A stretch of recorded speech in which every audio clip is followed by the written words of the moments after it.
যাদের হৃদয়ে আছে আল্লাহর ভয় তারা কভু পথ ভুলে যায় না। আল্লাহর প্রেম ছাড়া এই দুনিয়ায় কারো কাছে কোনো কিছু চায় না। রাতের আধারে যারা সিজদাতে রয় দু চোখের শ্রুতে নদী যেন বয়। রাতের আধারে যারা সিজদাতে রয় দু চোখের শ্রুতে নদী যেন বয়। ছলনার হাত ছানি ছলনার হাত ছানি যতই আসুক পিছনে ফিরেও চায় না। যাদের হৃদয়ে আছে আল্লাহর ভয় তারা কভু পথ ভুলে যায় না। আল্লাহর প্রেম ছাড়া এই দুনিয়ায় কারো কাছে কোনো কিছু চায় না। একেবারে না মারহাবা দিলেন না? আরো জোরে হয় না? আরো জোরে হয় না? যেভাবে মারহাবার সাইজ দেখাচ্ছেন তাতে মনে হয় যে আজকেই 30শে রমজান গেল।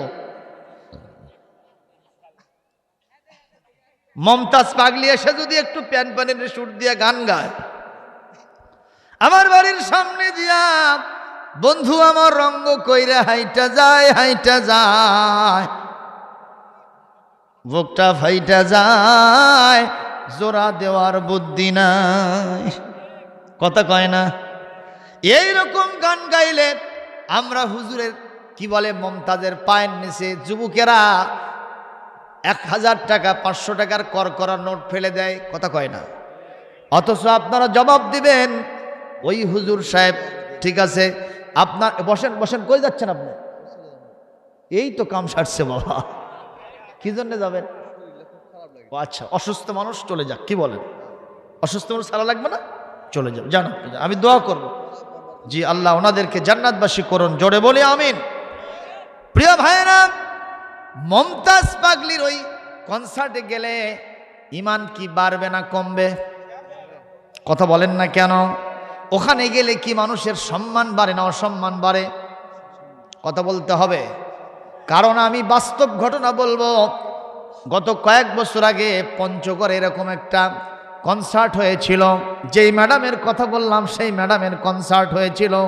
সেখানে এমনভাবে সুন্দরী কণ্ঠ দিয়া প্যান প্যানানি সুর দিয়া যুবকদের চরিত্র ধ্বংসের জন্যে এমন প্রেমের সুরসুরিমূলক গান গাইছেন, ওখান থেকে যুব সম্প্রদায় শিল্পী সাহেবার ওই শরীরের উপরে হামলা খেয়ে পড়তে নিয়েছে।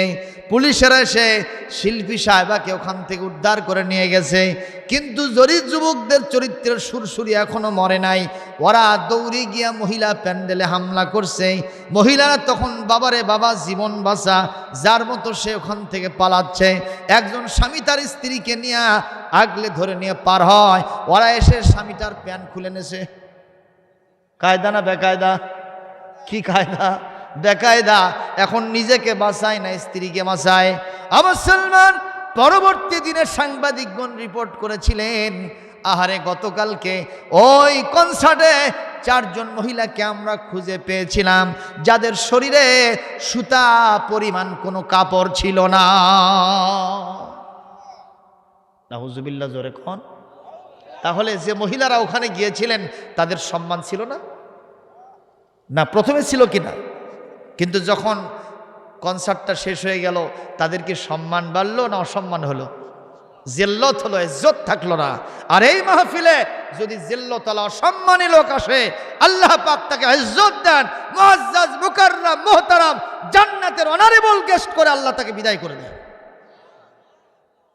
তাও জোরে সুবহানাল্লাহ বললেন না?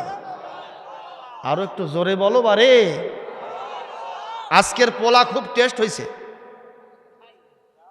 আমি কিন্তু খাইনি। কেমনে বুঝলাম? ওরা বললো যে হুজুর দেশি গরুর গোস্ত দিয়ে কাম বানাইছে। আলহাজ তাবারক আলী মণ্ডল আমার পরে আসিতেছে বিপুল সমারোহে, সুতরাং ভাঙ্গা মন চাঙ্গা করে ফেলবে আপনাদের। কষ্ট হচ্ছে নাকি ভাইরা আমার? এই সব গান বাজনা আমাদের দেশে বেশি আছে না কম আছে? কঠিন গান বাজনা।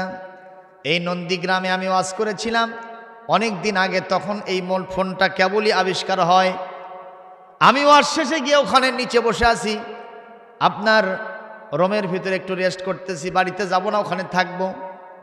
ইতিমধ্যেই একজন ছেলে এসে বলতেছে, হুজুর আপনার ওয়াজটা আমি মোবাইলের মধ্যে ধরছি, রেকর্ড করছি, আপনি শোনেন, আমরা একটু তাবারক দিয়ে আসি, তারপরে আপনার বিদায় আদায় হবে।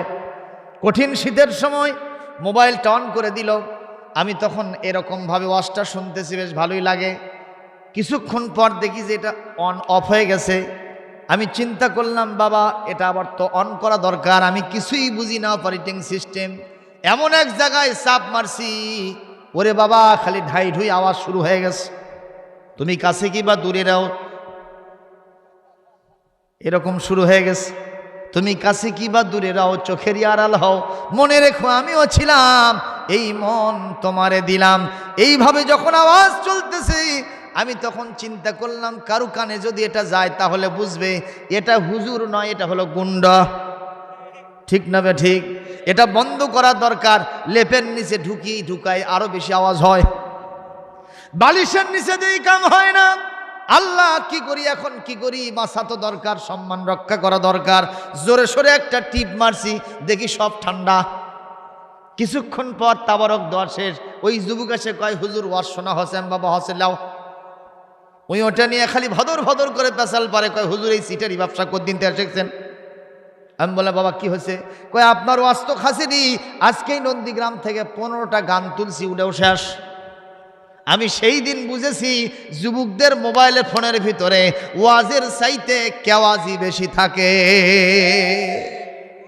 এই যুবক, কোরআনে কারীম সূরা লুকমান 21 নম্বর পারা 31 নম্বর সূরা আয়াত নম্বর 6 আল্লাহ পাক বলেন, ওয়ামিনান নাসি মাইয়াশতারি লাহাওয়াল হাদিস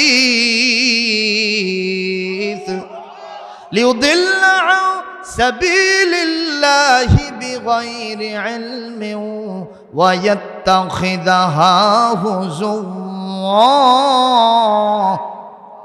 উলাইকা লাহুম আযাবুম মুহিন। আরো জোরে আল্লাহু আকবার বলেন, আরো জোরে আল্লাহু আকবার বলতে হবে। মুসলমান মুসলমান কোরআনের তেলাওয়াত যখন হবে, মুসলমান মাতোয়ারা হয়ে গিয়া আল্লাহর নামে জোরে আল্লাহু আকবার দেবে। আরো জোরে বলেন, আরো জোরে বলেন, আল্লাহু আকবার বলো রে মুমিন, আল্লাহু আকবার বলো রে মুমিন। তারি আকাশ আর তারি জমিন, আল্লাহু আকবার বলো রে মুমিন। আয় আল কোরআনের পথে চলি, আল হাদিসের পথে চলি, চললে এ পথে জানি পারবে দিন সুদিন, চললে এ পথে জানি যাবে দুর্দিন, চললে এ পথে জানি আসবে সুদিন। আল্লাহু আকবার বলো রে মুমিন, জোরে আল্লাহু আকবার বলো রে মুমিন। তারি আকাশ আর তারি জমিন, আল্লাহু আকবার বলো রে মুমিন। আরো একটু জোরে দেন, আরো জোরে দেন। কষ্ট হচ্ছে ভাইরা আমার। হযরত ওমরের সময় রাতের বেলায় সবাই যখন ঘুমায়, আমার ওমর রাদিয়াল্লাহু তাআলা আনহু তখন রাতের বেলায় রাস্তায় হাঁটে, ঠিক না? আমাদের নেতাগুলা তারাও কিন্তু রাতের বেলায় রাত জাগে, কিন্তু তারা রাত জাগে হলো 4 স্টার আর 5 স্টার হোটেলে। কথা কন না কেন? আজকে আমি পত্রিকায় দেখলাম, মিডিয়াতে শুনলাম, টাকলা মুরাদ প্রত্যেকটা রাত কাটাইতো 5 স্টার আর 4 স্টার হোটেলে। আজকেই দেখলাম তা আবার একা একা কাটাতো না, নিজের স্ত্রীকে নিয়ে কাটাতো না, নামি দামি নায়িকাদেরকে নিয়ে রাত কাটাইতো। একটু জোরে কি নাউজুবিল্লাহ দেওয়া যায় না?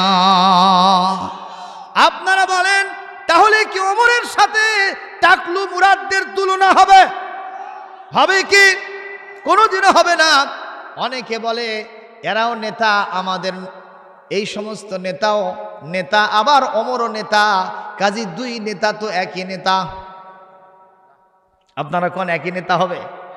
ওই ক্লাসে গিয়ে এক স্যার জিজ্ঞেস করছিল, বাবা বলো তো দুধ আর বিলালের মধ্যে কি পার্থক্য?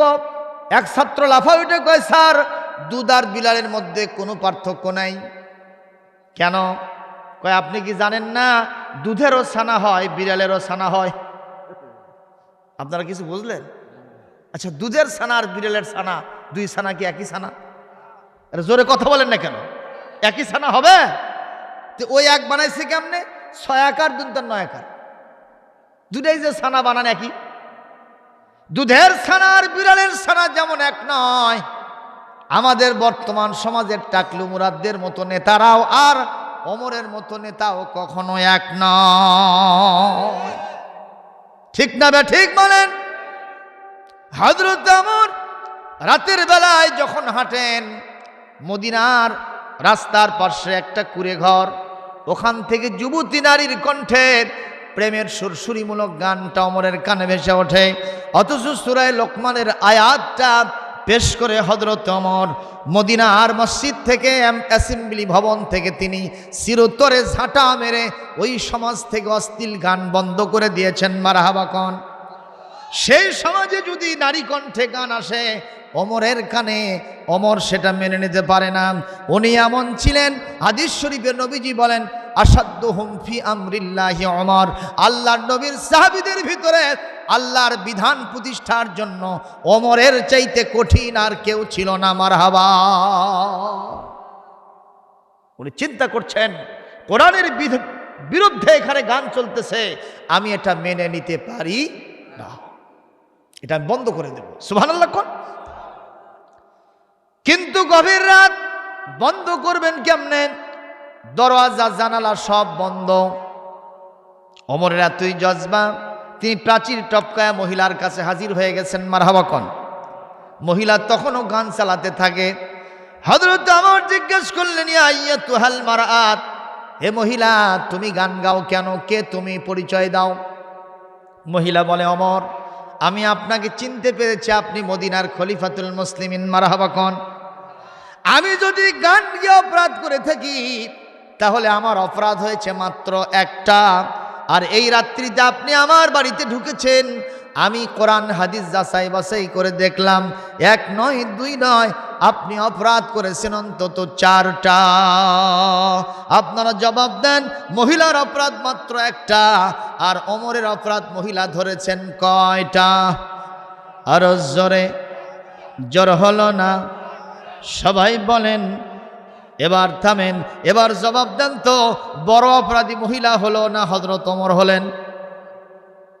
ওমর চিন্তা করলেন, কয় কিরে মহিলা বোধহয় এমনি এমনি খামাখা আমার বিরুদ্ধে অভিযোগ দায়ের করতেছে, আমি আসামি ধরতে এসে নিজেই তো বড় দাগী আসামি হয়ে গেলাম, প্রধান আসামি হইলাম। ওমর এখন কিছুক্ষণ আগে তার হাতে ছিল ডান্ডা, এখন তিনি ঠান্ডা।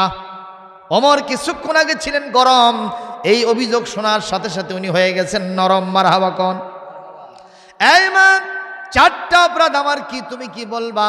বলে, আপনার 1 নম্বর অপরাধ হলো কোরআনে কারীম সূরাতুন নূরের 27 নম্বর বিধান, 27 নম্বর আয়াতের বিধান আপনি লঙ্ঘন করেছেন। আল্লাহ পাক সেখানে বলেন, ইয়া আইয়ুহাল্লাযীনা আমানু লা তাদখুলু বুয়ুতান গায়রা বুয়ুতিকুম হাত্তা তাস্তানিসু ওয়া তুসাল্লিমু আলা আহলিহা। একটু সবাই জোর আল্লাহু আকবার দেন। আচ্ছা, যে মহিলা এখনই গান গাইলো, সেই মহিলার মুখ থেকে এখন কিসের তেলাওয়াত? সুবহানাল্লাহ বলবেন না? সুবহানাল্লাহ বলবেন না? তাহলে আগের আঙুলের সাথে পরের আঙুলের কি মিল হলো? মিল হলো ভাই? মিল হলো না। যেই আয়াত তেলাওয়াত করছেন, সঙ্গে সঙ্গে হযরত ওমর বসা থেকে তিনি দাঁড়িয়েছেন। মারহাবা। তিনি চিন্তা করলেন, কি কথা, কোরআনের দলিল দিয়েছে, এর মানে হলো, হে ইমানদারগণ, খবরদার তোমরা তোমাদের নিজেদের বাড়ি ঘর ছাড়া অন্যের বাড়িতে, অন্যের ঘরে কখনো প্রবেশ করবা না। যতক্ষণ পর্যন্ত সালাম না দিবা, যতক্ষণ পর্যন্ত অনুমতি না নেবা, কারো বাড়িতে ঢুকবা না। আপনারা বলেন হযরত ওমর ওই রাত্রিতে এই বাড়িতে প্রাচীর টপকে ঢোকার কারণে মহিলার থেকে কি কোনো অনুমতি নিয়েছে? তাহলে মহিলা হযরত ওমরকে কোরআনের জামরিয়া দিয়ে ধরছে। আপনারা বলেন মহিলা একের না দুয়ের? আরো জোরে কোন? আমাদের দেশে আছে না একের করা দুয়ের ঢিল তিনের টান? তো এটা কি একের করা নাকি দুয়ের ঢিল? একের করা। মারহাবা, জোরে দেন। আমাদের দেশের মহিলারা, মা বোনেরা যারা আছেন, অনেকে কোরআন শরীফই শুদ্ধ করে পড়তে পারে না, ঠিক না বেঠিক? এক কারি সাহেব আমাকে এসে বলতেছে, হুজুর এক মহিলা 3 মাস ধরে আমি র উচ্চারণ করে করাতে পারতেছি না। তাই আমি বললাম কি হয়? আমি বলি র, ওই কয় অ। যার নাম রৌফ তাক কয় ঔফ, যার নাম রহিম তাক কয় ওইম। আছে না নাই রে বাবা? খন্ডাকে কয় এত চেষ্টা করে ওর র উচ্চারণ হয় না।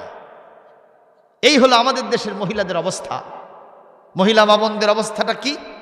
তারা আজকে রোজা, নফল রোজা করার জন্য দেখা যায় তারা অনেক সময় নফল রোজা করতে খুবই অভ্যস্ত, কিন্তু ফরজ রোজা এটাও মোটামুটি করে। নামাজের ক্ষেত্রে দেখা যায় যে মহিলাদের একটু শিথিলতা আছে। কথা বলে না কেন? মহিলাদের নামাজের ক্ষেত্রে শিথিলতা আছে না ভাইজান? নামাজের ক্ষেত্রে অনেকটাই শিথিলতা তাদের। নামাজের ক্ষেত্রে কোনো চিন্তা ভাবনা নেই। আর আমরা যারা স্বামী আছি, আমাদেরও বাবা, আমরা নওয়াজত রসুলুল্লাহ খান নিজে যায় নামাজ, টুপি, পাগড়ি, একেবারে মনে হয় আজই আবার বিয়ে করবে যাচ্ছে, এত সাজা সাজে। ভালো কথা, কিন্তু তোমার বইয়ের খবর কি? কয় যে বারে হক যে এত চেষ্টা করি কিন্তু নামাজ পড়াবার পারছি না। তুই নামাজ পড়াবার জীবনেও পারবো না, কারণ তুই বইয়ের হক আদায় করিস না, ঠিক না? ঠিক। ঈদের সময় বউ স্বামীক বলতেছে, তুমি তো সব নিলে, আমার না কিছু হবি না। তুই কি চাস? আমার সব আছে না, হিল হলে হলো নি। তোর যা পায়ের সাইজ রে, হিল তো দূরের কথা, তো কিল দিলেও সহ্য হয় না। এরকম বম্বাস্টিক মার্কা স্বামী আছে না নাই? যেরকম স্ত্রীর হক না আদায় করা পর্যন্ত স্ত্রীদেরকে আপনারা কথা শোনাতে পারবেন না, ঠিক না ঠিক বলেন? হক আদায় করতে হবে। 1 কেজি করে দুধ কেনে, কয় কেজি? 1 কেজি দুধ কেনে, ওই খালি ঢকঢক করে খায়, পাক করে দেয়, ঢকঢক করে তল চোখে তাকায়। স্ত্রী 1 সপ্তাহ পর বলতেছে, তোমাকে আমি দুধ পাক করে দিই আর তুমি খালি ঢকঢক করে খাও, আর একটা ঢোক তো কোনোদিন দাও না। কয় এ সকিনা থাম থাম, আমি আনা ঠিক হয়ে লি। ওই ঠিক হয়ে মনে হয় ইরাক যুদ্ধ করবে যাবি। এরকম বমি মার্কা স্বামী আসে না নাই? এইরকম হবে না। স্ত্রীদের অধিকার আদায় করতে হবে, আবার স্ত্রীদের পক্ষ থেকেও স্বামীদের অধিকার আদায় করতে হবে। আমাদের দেশের স্ত্রীরা স্বামীর নাম ধরে ডাকে, কথা কন, ডাকে না? ডাকে না? ওই একজন ডাকতেছে তার স্বামীকে, টুটুল, এই টুটুল। টুটুল তখন আর বন্ধুকের সাথে গল্প করতেছিল। এক বন্ধু বলতেছে, কে ডাকে রে, তোর মাও নাকি? এই কথা বলাও সারা, টুটুল জিবাত কামড় খাওয়াও সারা। জিজ্ঞাসা করতেছে, এই জিবাত কামড় খালুকা? কয়ে ভাই এই বয়সের মহিলা আমার মা হয়। কে হয়? আমার বউ। তো তোর নাম ধরে ডাকলো কে? কয় ভাই লাভ ম্যারিজ। কি ম্যারিজ? মানে ভালোবাসা করে বিয়ে করছে, কথা কন। আমি তখন বললাম, এটা লাভ ম্যারিজ নয়, এর নাম হলো লাভ মরিচ। মরিচের কি বাড়ায়? ঝাল বাড়ায়। তা আবার দেশি মরিচ নয়, কারেন্ট মরিচ, ঠিক না? ঠিক কর, ঝাল কম নাকি? যারা ভালোবাসা করে লাভ ম্যারিজ করে বিয়ে করেছ, 1-1টা বছর যাবে, কঠিন ঝাল বের হবে, মিষ্টি খায় পানি খেয়ে ওই ঝাল মরা যাবে না। সাবধান হয়ে যাও। প্রিয় ভাই আমার, হযরত ওমর মহিলাকে জিজ্ঞেস করলেন, মা আমার ভুল হয়ে গেছে রে, আমি বুঝতে পারি নাই, তুমি আমারে মাফ করে দাও, তুমি আমারে ক্ষমা করে দাও। মহিলা বলতেছে, ওমর আল্লাহর কোরআনের বিধান লঙ্ঘিত হয়েছে, আমি তো মাফ করার কেউ না, আপনি আল্লাহর কাছে ক্ষমা চান, আল্লাহ মাফ করলে I have no objection about this matter, এ বিষয়ে আমারও কোনো আপত্তি থাকবে না, আমিও আপনাকে আল্লাহর হস্তে মাফ করে দিলাম। এই আয়াত থেকে আমরা কি শিখলাম? সলিমদ্দি কলিমদ্দি মার্কা হবুল্লা সবুল্লা মানুষের বাড়িতে মার্কা বাড়ি হলেও, একটা হাড়ি সান্ডালের বাড়ি হলেও, বেথুরের বাড়ি হলেও, কুলির বাড়ি হলেও, শ্রমিকের বাড়ি হলেও, কামলা জামলার বাড়ি হলেও, তার বাড়ি তো আমার বিনা অনুমতিতে ঢোকা চলিবে নিষেধকার। তাহলে আমরা সকলে অনুমতি নিয়ে বাড়িতে ঢুকবো, এতে আমাদের উপকার হবে। আমি যদি অন্যের বাড়িতে অনুমতি নেই, আমার বাড়িতে বিনা অনুমতিতে কেউ ঢুকিতে পারিবে না। আলহামদুলিল্লাহ, জোরে কর। হুজুর এখানে বসেন। ভাইরা আমার, এইবার বলেন তো হযরত ওমরের 3টা অপরাধের 4টা অপরাধের কয়টা গেল? আর থাকলো কয়টা? মহিলা কেন গান গায় সেটা কি জানার দরকার আছে না নাই?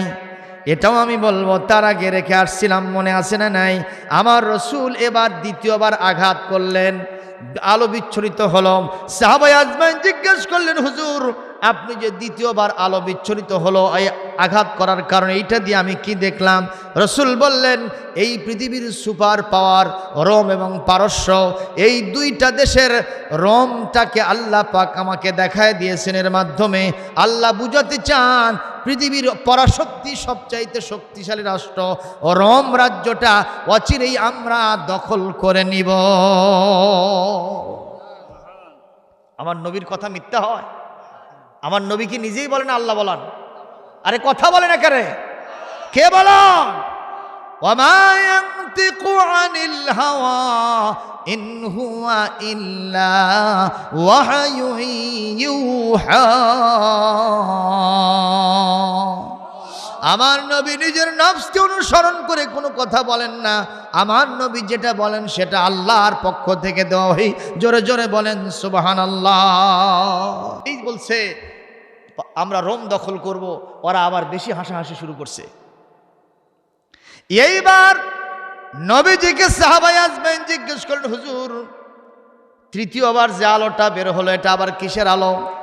আমার নবীজি বললেন, এই আলোর মধ্য দিয়া আল্লাহ পাক আমাকে এই পৃথিবীর অন্যতম পরাশক্তি সবচাইতে বড় রাষ্ট্র আর সবচেয়ে ব্যক্তি শক্তিশালী রাষ্ট্র, এই রাষ্ট্রের নাম হলো পারস্য, এই পারস্যটা আল্লাহ পাক আমাকে দেখায় দিলেন। তার মানে অচিরেই আমরা রোমটা পারস্যটাও দখল করে নিব।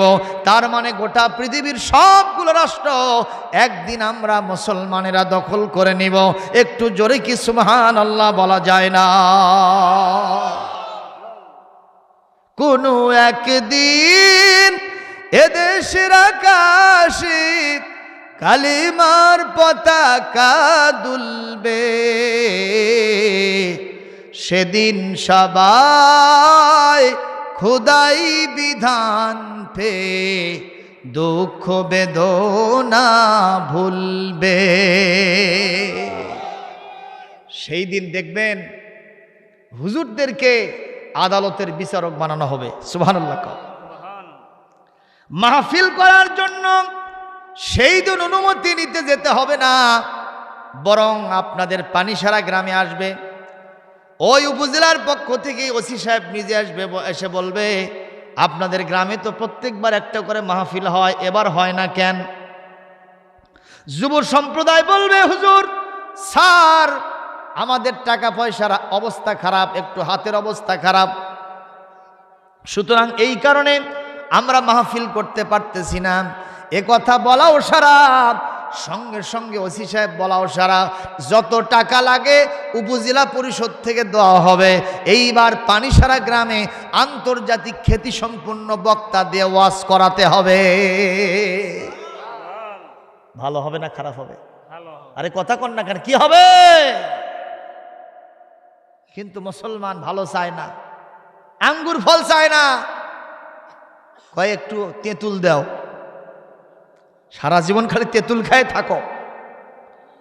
ভাইরা আমার খেয়াল করেন, নবীজির মুখের সামনে ওরা যখন বলল যার পেটে ভাত না থাকার কারণে পাথর বেঁধে রেখেছে, সেই লোকটা আজকে রোম পারস্য আর ইয়ামানের স্বপ্ন দেখলো, এর থেকে পাগল আর হতে পারে না। এর মাথার তার ছিঁড়ে গেছে, এর সাথে যারা ওঠা বসা করে এদেরও মাথার তার গেছে। একটু জোরে কি নাউজুবিল্লাহ বলা যায় না? আমার নবীর বিরুদ্ধে এইরকম বক্তব্য যারা দেয়, এরা মানুষ নামের কলঙ্ক, এরা শয়তান ছাড়া মানুষ হতে পারে না, ঠিক কিনা? এই জাতীয় লোক এখনো পৃথিবীতে আছে না নাই? জোরে কোন আছে না নাই? ওই ফ্রান্সের ম্যাক্রো আমার নবীর বিরুদ্ধে কার্টুন ছাপলো, ডেনমার্কের ওটা আমার নবীর বিরুদ্ধে কার্টুন ছাপলো, আরো কতকে। আমার দেশেও মাঝে মধ্যে কিছু শয়তানরা ক্লাস করতে গিয়ে ছাত্রদের সামনে আমার নবীর বিরুদ্ধে কথা বলে।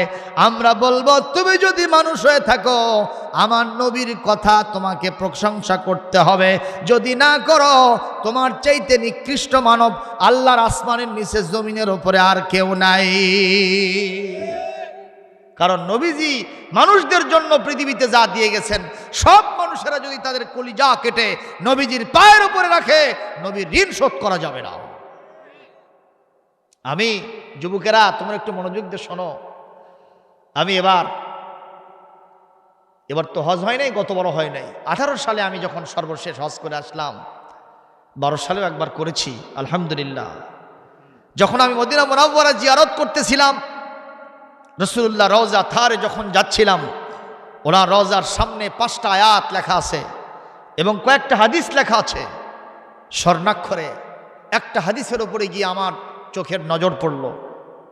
যুবকরা ভালো করে শোনো, তুমি বন্ধুদের প্ররোচনায় পড়ে মদ খেয়েছ, তুমি বন্ধুদের প্ররোচনায় পড়ে সিগারেট টেনেছ, দাঁড়িয়ে প্রস্রাব করেছ, তুমি অন্যের বাড়িতে হামলা করেছ, অন্যের ছেলের গায়ে আঘাত করেছ, চাঁদাবাজি করেছ, মাস্তানি গোয়েন্দাগিরি করেছ, অথবা কোনো নারীর সাথে জেনা ব্যভিচার করেছ।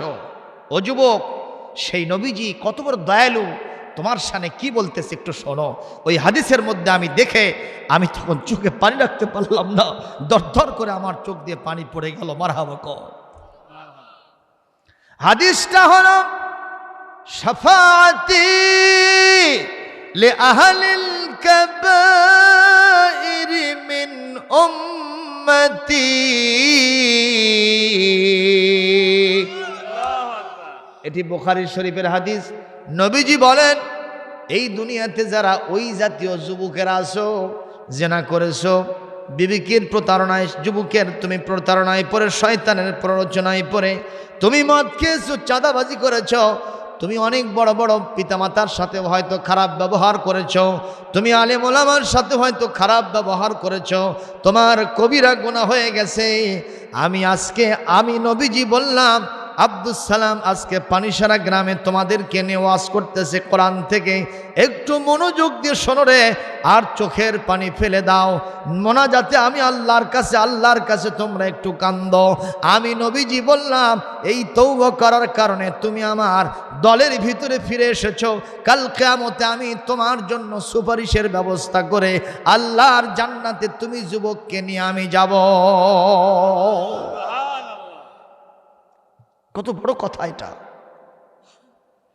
সুতরাং এই নবীর কদম চুমতে পারলে তামাম পৃথিবী ধন্য হয়। সেই নবীজি আজকে কাঁদতেছেন। ওরা যখন ক্রিটিসাইজ করে, নবীর মনটা তখন ছোট হয়। আমি আগে বলেছি 2 থেকে 3 হাজার সাহাবী নবীর সাথে, অন্য রায়াতে আরো কম সংখ্যা আছে, আর ওরা হাজার হাজার সম্মিলিত বাহিনী আমার নবীর ব্যাপারে হাসাহাসি করতেছে। আপনারা বলেন, নবীর মনটা কি ছোট হয় না? কথা বলে না, একটু ছোট হয় না? আল্লাহ পাক তখন কোরআন কারীমের 14 নম্বর সূরা, 14 নম্বর পারা, 16 নম্বর সূরা, সূরাতুন নাহল, এখানে 127 নম্বর আয়াতটা নাজিল করে দেয়। ওয়াসবির ওয়ামা সাবরুকা ইল্লা বিল্লাহ ওয়ালা তাহজান আলাইহিম ওয়ালা তাকু ফি দাইকিম মিম্মা ইয়ামকুরুন। একটু জোরে আল্লাহু আকবার দেন আপনারা। আমার আল্লাহ পাক বলছেন, নবী হে, ওরা আপনার দিকে তাকায়া ক্রিটিসাইজ করতেছে, আপনি একটু ধৈর্য ধরেন। আপনার ধৈর্য কেবলমাত্র সবর একমাত্র আল্লাহর জন্য হবে। ওয়ালা তাহজান আলাইহিম, ওরা যা বলবে ব্যাপারে আপনি কোনো টেনশন করবেন না, কোনো মন ভাঙা হবেন না, কোনো চিন্তা করবেন না। ওয়ালা তাকু ফি দাইকিম মিম্মা ইয়ামকুরুন, ওরা আপনার বিরুদ্ধে যত ষড়যন্ত্রের জাল বিস্তার করেছে, এ ব্যাপারে আপনি সংকীর্ণতায় ভুগবেন না। আমি আল্লাহ আপনার মনের টেনশন দূর করে দিব। আয়াত নাজিল হয়ে গেল সূরা আলে ইমরান 26 নম্বর আয়াত। নবী হে, ওরা আজকে ক্ষমতায় আছে আর আপনাকে দেখে ক্রিটিসাইজ করতেছে।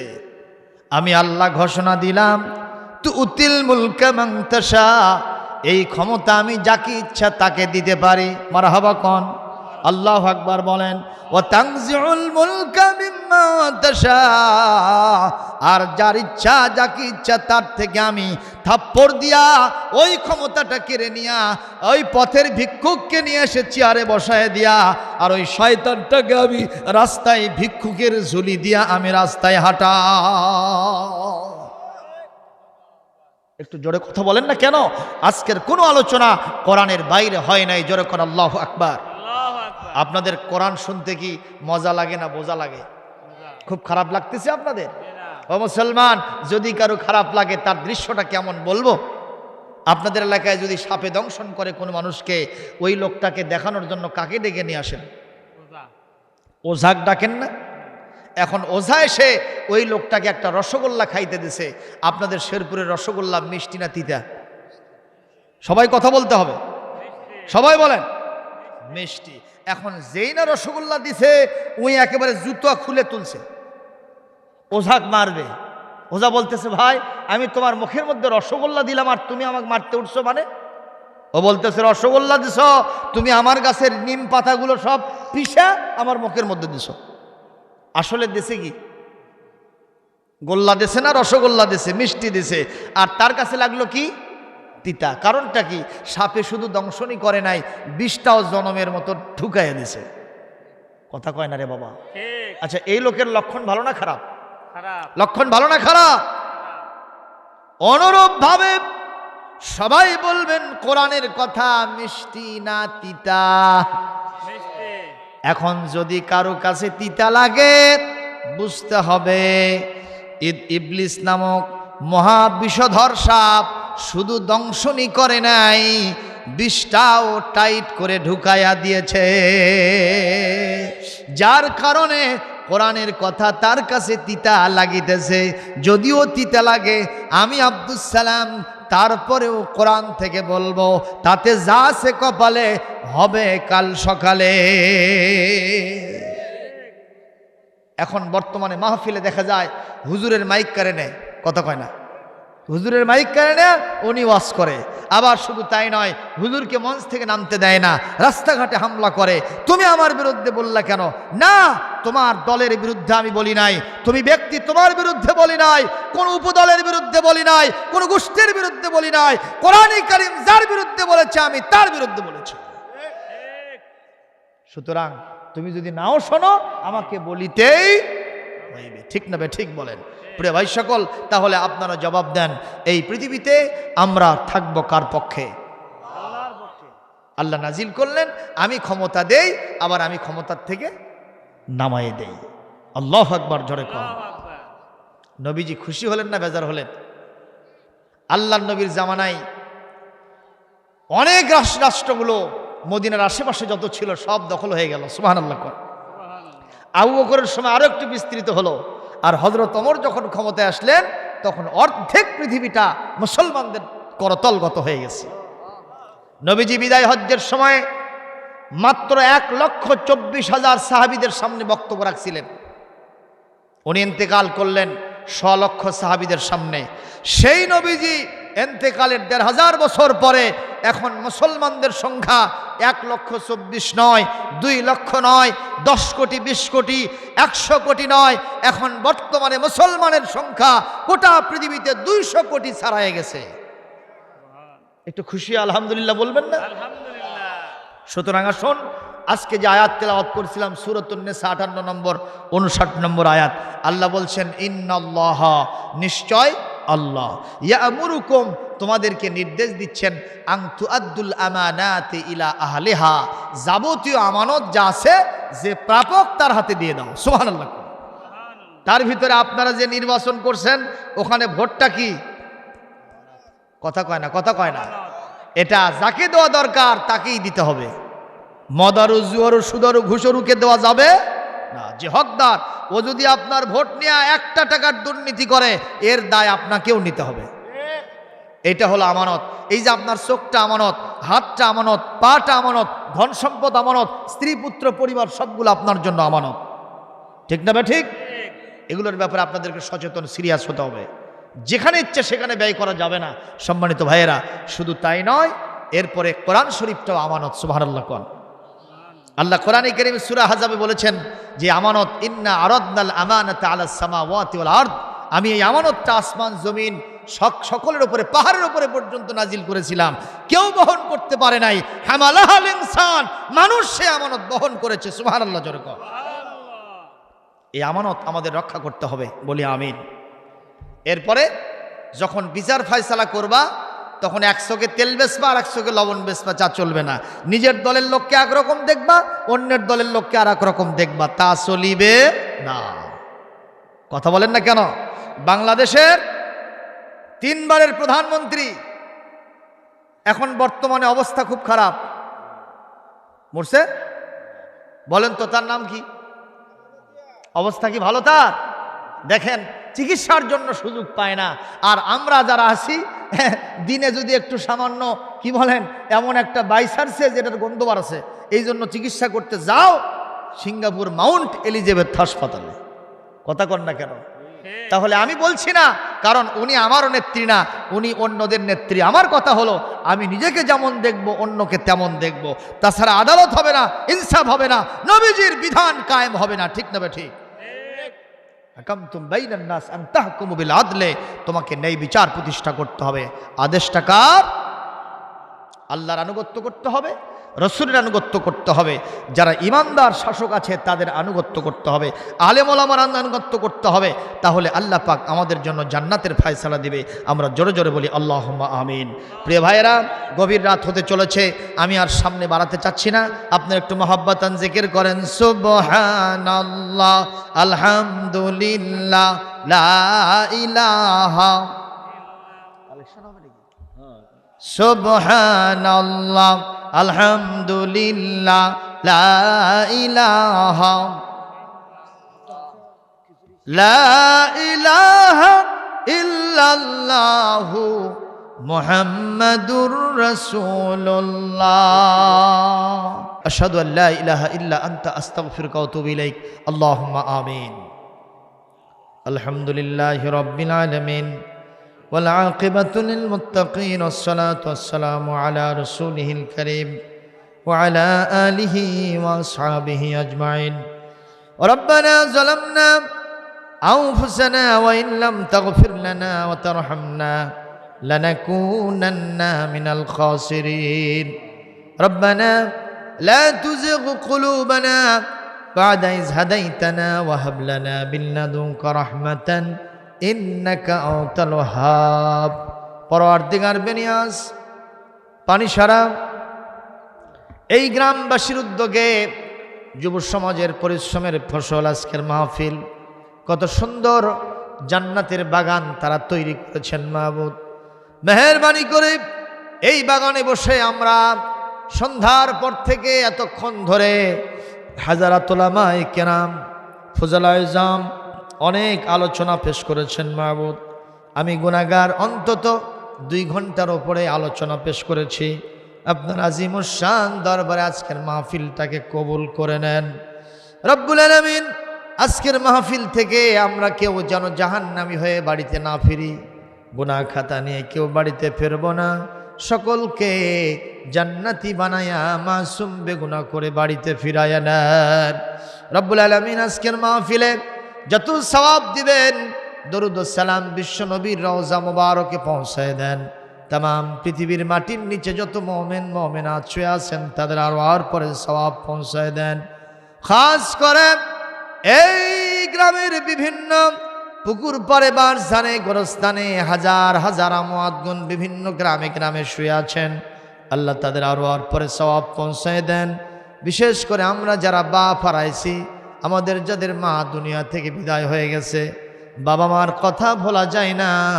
জীবনে তারা আমাদের জন্য যা করেছেন, আমাদের বুকের চামড়া দিয়া জুতা বানায় দিলে ঋণ শোধ করা যাবে না। শুধুমাত্র দোয়া করব আপনার শেখানো ভাষায়, রব্বির হামহুমা কামা রাব্বায়ানি সগীরা।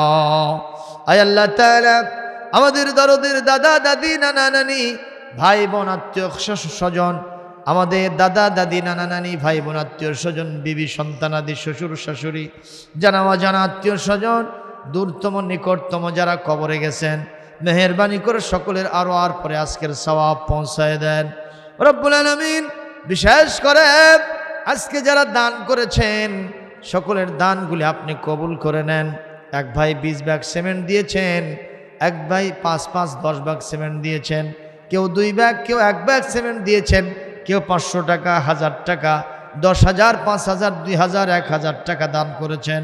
আল্লাহ সকলের দানগুলিকে আপনারা জিমুশান দরবারে কবুল করেন। আর কাল কিয়ামতে দানের বদৌলতে আত্মীয় স্বজন কেউ জান্নাতি বানায় নেন, বাবা মা কেউ জান্নাতি বানায় নেন, দানবীরদের কেউ জান্নাতি হিসেবে কবুল করেন। এই মসজিদের সভাপতি সেক্রেটারি কমিটিকে কবুল করেন। আজকের মাহফিলের সমস্ত শ্রোতা মা বোনেরা পর্দায় বসে হাত তুলেছেন, মা বোনদের জীবনের গুনাহ খাতা মাফ করে দেন, নিঃসন্তানীকে সন্তান দেন, স্বামীর সংসারকে সুখময় আনন্দময় করে দেন। যারা অসুস্থ সবাইকে শেফা আজেলা কামেলা দান করেন, ছেলে মেয়েকে হেফাজত করেন, কন্যাদায়গ্রস্ত পিতামাতার সন্তানকে কন্যাকে নেক পাত্রে সৎপাত্রে দান করার তৌফিক দান করেন। আল্লাহ আমাদের রুজি রিজিকের কষ্ট বিদায় করে দেন, দূর করে দেন। আমাদের অসুস্থতাকে শেফা আজেলা কামেলা দান করেন। তামাম পৃথিবীর আনাচি কানাচি ইমানদার মুসলমান নরনারী যিনি যেখানে বিপদে মুসিবতে আছেন সকলের জন্য আপনি হামি ও নাসির হয়ে যান। ইয়া শানি হাত নামালা যে আমাদের সকলের দোয়াগুলি আপনি শুনেছেন এবং কবুল করেছেন। বিশেষ করে যুব সম্প্রদায় আল্লাহ যারা পরিশ্রম করে করে রাত দিন 24 ঘন্টা পরিশ্রম করে এক একজন ক্লান্ত পরিশ্রান্ত হয়ে গেছেন, আল্লাহ যুবকদেরকে ইমাম হাসান হোসাইনের নেতৃত্বে জান্নাতে কবুল করেন। রব্বানা তাকাব্বাল মিন্না ইন্নাকা আনতাস সামিউল আলিম ওয়া তুব আলাইনা ইন্নাকা আনতাত তাওয়াবুর রহিম। সুবহান রাব্বিকা রাব্বিল ইজ্জাতি আম্মা ইয়াসিফুন ওয়া সালামুন আলাল মুরসালিন ওয়ালহামদুলিল্লাহি রাব্বিল আলামিন। ওয়াজআল আখির কালিমাতিনা ইনদাল মাউতি লা ইলাহা ইল্লাল্লাহু মুহাম্মাদুর রাসূলুল্লাহ।